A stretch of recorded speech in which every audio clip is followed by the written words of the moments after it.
प्रभु जीशुଙ୍କ मधुर नामରେ ଆପଣ ସମସ୍ତଙ୍କୁ ମୋର ନମସ୍କାର ଏବଂ ଶୁଭେଚ୍ଛା ଜଣାଉଛି। ଆଜି ପ୍ରଭୁଙ୍କ ଅନୁଗ୍ରହରେ ମାଥ୍ୟୁ 9 ପର୍ବରେ ଲେଖାଯାଇଥିବା ତୃତୀୟ ଆଶ୍ଚର୍ଯ୍ୟ କର୍ମ ବିଷୟରେ ଆମେ ଦେଖୁଥିବା, ଯାହାକି ପ୍ରଭୁ ଯୀଶୁ ନିଜ ନଗରରେ କରିଥିଲେ। ଆଉ ତାହା ହେଉଛି ପ୍ରଥମ ଘଟଣା ଯାହାକି ଏହି ମାଥ୍ୟୁ 9 ପର୍ବରେ ଆମେ ପାଇବା। ମାଥ୍ୟୁ 9:2 ଯୀଶୁ ସେମାନଙ୍କ ବିଶ୍ୱାସ ଦେଖି ସେହି ପକ୍ଷାଘାତ ରୋଗୀକି କହିଲେ, ବସ, ସାହସ ଧର, ତୁମର ପାପ ସବୁ କ୍ଷମା କରାଗଲା। ଏହି ଘଟଣାରେ ଆମେ ଦେଖିବା ଯେ କେତେକ ଲୋକ ଜଣେ ପକ୍ଷାଘାତ ରୋଗୀକୁ ପ୍ରଭୁ ଯୀଶୁଙ୍କ ପାଖକୁ ଆଣୁଅଛନ୍ତି, ଆଉ ପ୍ରଭୁ ଯୀଶୁ ସେହି ପକ୍ଷାଘାତ ରୋଗୀକୁ ସୁସ୍ଥ କରୁଅଛନ୍ତି। ଏକ ଜନଗହଳି ଅଛି, ଫାରୁସୀମାନେ ମଧ୍ୟ ଅଛନ୍ତି, ଆଉ ତାଙ୍କ ଶିଷ୍ୟମାନେ ମଧ୍ୟ ଅଛନ୍ତି, ତାଙ୍କରି ନଗରର ଲୋକମାନେ ମଧ୍ୟ ଅଛନ୍ତି। ଏ ସମସ୍ତ ମଧ୍ୟରେ କେତେକ ଲୋକ ଜଣେ ପକ୍ଷାଘାତ ରୋଗୀକୁ ଆଣୁଅଛନ୍ତି, ଆଉ ସେହି ସମୟରେ ପ୍ରଭୁ ଯୀଶୁ ସେମାନଙ୍କ ବିଶ୍ୱାସକୁ ଦେଖିକି ସେହି ପକ୍ଷାଘାତ ରୋଗୀକି କହିଲେ, ବସ, ସାହସ ଧର, ତୁମର ପାପ ସବୁ କ୍ଷମା କରାଗଲା। ଏହି ନିର୍ଦ୍ଦିଷ୍ଟ ପଦରେ ଆମେ ତିନୋଟି ବିଷୟ ଶିଖିପାରିବା। ପ୍ରଥମ ବିଷୟ ଯେ ଲେଖା ହେଇଛି, ଯୀଶୁ ସେମାନଙ୍କ ବିଶ୍ୱାସ ଦେଖିଲେ, ଅର୍ଥାତ୍ ପ୍ରଭୁ ଯୀଶୁ ଆମମାନଙ୍କର ବିଶ୍ୱାସକୁ ଦେଖୁଅଛନ୍ତି। ପ୍ରଭୁ ଯୀଶୁ ସେଇଥିରେ ଲୋକମାନଙ୍କର ସହଭାଗିତାର ବିଶ୍ୱାସକୁ ଦେଖୁଅଛନ୍ତି, ଯେଉଁମାନେ କି ଏକତ୍ର ହେଇକି ଏକ ମନ ହେଇକି ପ୍ରଭୁଙ୍କ ପାଖରେ ତାଙ୍କରି ସେଇ ପକ୍ଷାଘାତ ରୋଗୀକୁ ଆଣିଅଛନ୍ତି। ପ୍ରଭୁ ଆଦର କରନ୍ତି ଯେଉଁଥିରେ ଏକ ଫେଲୋସିପ୍ ଅଫ୍ ଫେଥ୍ ଥାଏ। ଯେହେତୁ ପ୍ରଭୁଙ୍କର ବାକ୍ୟ ମଧ୍ୟ କହେ, ଯେଉଁ ଜାଗାରେ ଜଣେ, ଦୁଇ ଜଣ ବା ତିନି ଜଣ ମୋ ନାମରେ ପ୍ରାର୍ଥନା କରନ୍ତି, ମୁଁ ସେଇଠି ଉପସ୍ଥିତ। ଆଉ ପ୍ରଭୁ ଏହି ଲୋକମାନଙ୍କର ଫେଥ୍କୁ ମଧ୍ୟ ଦେଖୁଅଛନ୍ତି, ଯେଉଁମାନେ କି ଅଧିକ ବିଶ୍ୱାସର ସହିତ ତାଙ୍କରି ପକ୍ଷାଘାତ ରୋଗୀକୁ ପ୍ରଭୁଙ୍କ ପାଖକୁ ଆଣୁଅଛନ୍ତି। ଆଉ ପ୍ରଭୁ ସେହି ଫେଲୋସିପ୍ର ବିଶ୍ୱାସକୁ ଆଦର କରନ୍ତି। ଯେପରି ଆମେ ଯେତେବେଳେ ଚର୍ଚ୍ଚକୁ ଯାଉ, ଆମେ ମଧ୍ୟ ଆମ ଚର୍ଚ୍ଚ ପରିବାର ସହିତ ଆମେ ଏକତ୍ର ହୋଇ ସହଭାଗିତା କରି ଆମେ ପ୍ରଭୁଙ୍କର ଉପାସନା କରିଥାଉ, ଆଉ ସେଇଥିରେ ପ୍ରଭୁ ଯୀଶୁ କାର୍ଯ୍ୟ କରନ୍ତି, ପ୍ରଭୁଙ୍କର ଉପସ୍ଥିତି ମଧ୍ୟ ଆସିଥାଏ। ତେଣୁ ଆମେ ସେ ସମସ୍ତ ବିଷୟକୁ ଅବହେଳା କରିବା ଉଚିତ ନୁହେଁ। ଆଉ ବିଶ୍ୱାସ କରିବାର ଅଛି ଯେ ପ୍ରଭୁ ଆମର ବିଶ୍ୱାସକୁ ଦେଖନ୍ତି, ପ୍ରଭୁ ଆମର ବିଶ୍ୱାସର କାର୍ଯ୍ୟକୁ ମଧ୍ୟ ଦେଖନ୍ତି, ଆଉ ପ୍ରଭୁ ଆଶୀର୍ବାଦ କରନ୍ତି। ଦ୍ୱିତୀୟ ବିଷୟ ଯେ ପ୍ରଭୁ ଯୀଶୁ ସେମାନଙ୍କର ବିଶ୍ୱାସକୁ ଦେଖିକି ସେହି ପକ୍ଷାଘାତ ରୋଗୀକି କହିଲେ। ଏଇଟା ଆଉ ଗୋଟେ ୟୁନିକ୍ ବିଷୟ ଆମେ ଦେଖୁଅଛୁ ଯେ ପ୍ରଭୁ ଯୀଶୁ ଯେତେବେଳେ ଦେଖୁଛନ୍ତି ଲୋକମାନେ ତାଙ୍କ ପାଖକୁ ଜଣେ ରୋଗୀକି ଆଣିଅଛନ୍ତି, ସେଇ ଲୋକମାନଙ୍କ ବିଶ୍ୱାସକୁ ଦେଖୁଛନ୍ତି, କିନ୍ତୁ ସେ ଲୋକମାନଙ୍କୁ କିଛି କହୁନାହାନ୍ତି, ସେ ଲୋକମାନଙ୍କୁ କିଛି ପଚାରୁନାହାନ୍ତି।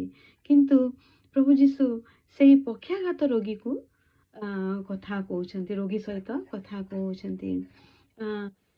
ଯେ ଏଇଠି ଦେଖାଯାଏ ଯେ ଆମେ ବିଶ୍ୱାସ କରିବାର ଅଛି, ଯେତେବେଳେ ଆମେ ବିଶ୍ୱାସ କରି ପ୍ରାର୍ଥନା କରୁ ଯେଉଁ ଲୋକମାନଙ୍କ ପାଇଁ, ସେହି ଲୋକମାନଙ୍କୁ ପ୍ରଭୁ ଡିରେକ୍ଟଲି ନିଜେ ଆମର ପ୍ରାର୍ଥନାକୁ ଶୁଣିକି ତାଙ୍କ ସହିତ କଥା କହିବେ।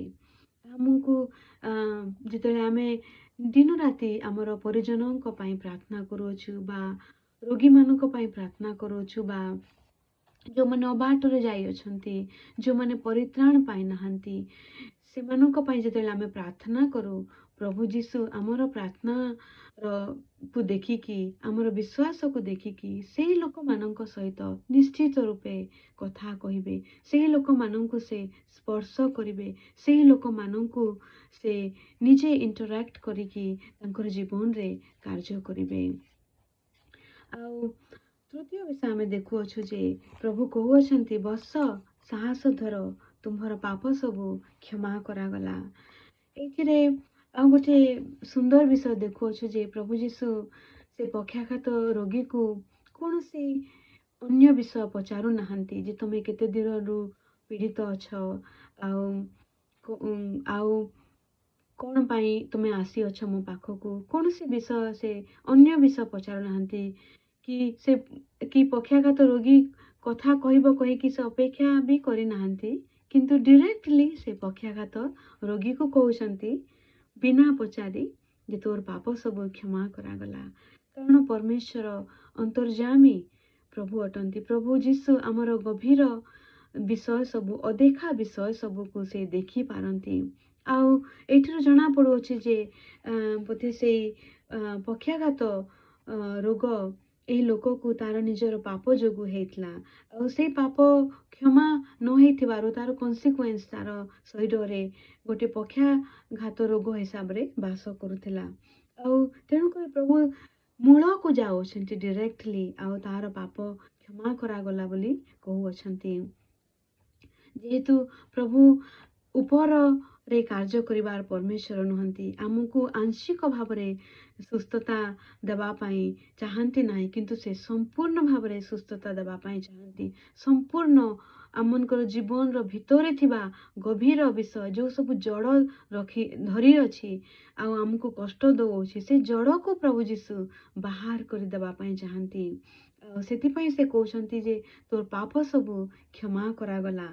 जेपरी जीरोवर नगर से दिन प्रभुंकर कार्य जोगु प्रभुंकर शक्ति जोगु ताहा जड़ ठारू बा फाउंडेशन ठारू भांगी पड़िथिला।